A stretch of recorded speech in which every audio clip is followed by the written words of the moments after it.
Watoto 14 wamefariki baada ya moto kuzuka katika chumba cha uzazi katika hospitali ya taasisi ya sayansi ya tiba ya Pakistan PIMS iliyopo katika mji mkuu wa Pakistan, Islamabad.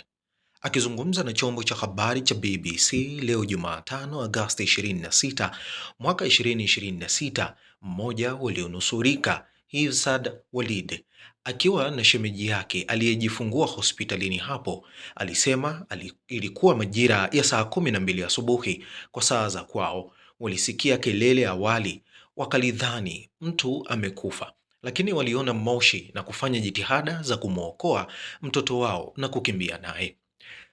Moto huo ulizuka kwenye ghorofa ya 3 ya kitengo cha mama na mtoto cha hospitali hiyo, moja ya hospitali kuu zinazoendeshwa na serikali jijini hapo. Kwa mujibu wa mamlaka, moto huo kwa sasa umeshadhibitiwa.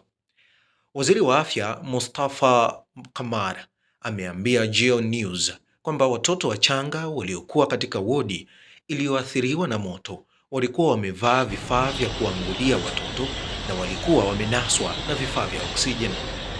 Kulingana na msemaji wa hospitali hiyo, Dr. Aneza Jalali, akihojiwa na The Dawn, amesema watoto wachanga 15 walikuwa wodini wakati huo na kuongeza kuwa mtoto mchanga aliyenusurika kwa sasa na aliokolewa na daktari.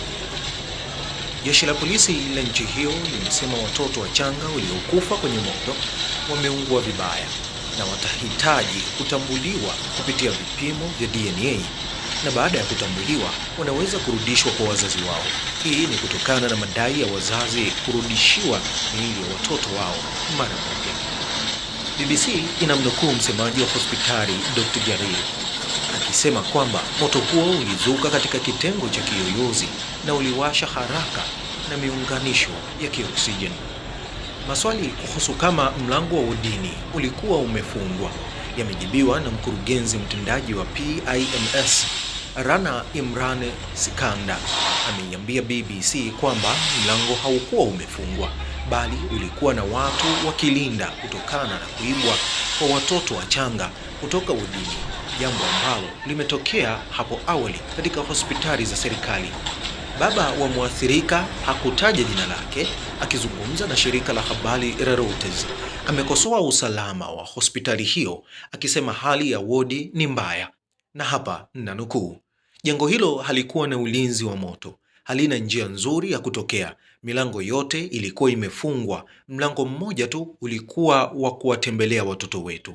Walifunga milango mingine kwa sababu waliogopa kwamba tungekuja kuwaona watoto wetu mara nyingi sana. Mwisho wa kunukuu. Rais wa Pakistan Asif Al-Zardari akitoa salamu zake za rambirambi kwa familia zilizoathirika, amesema wale waliohusika na moto huo wanapaswa kutambuliwa na hatua za kisheria zichukuliwe dhidi yao.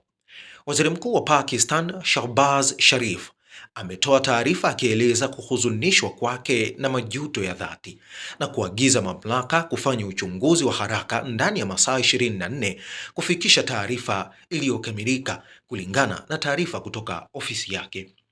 Mawaziri wawili wa zamani wa shirikisho, Fawad Chaudhry na Shirin Mazari, wameomba waziri wa afya wa Pakistan ajiuzuru kutokana na moto huo wa hospitali, kwani hospitali hiyo imekuwa ikikabiliwa na uzembe, usimamizi mbovu na ufisadi.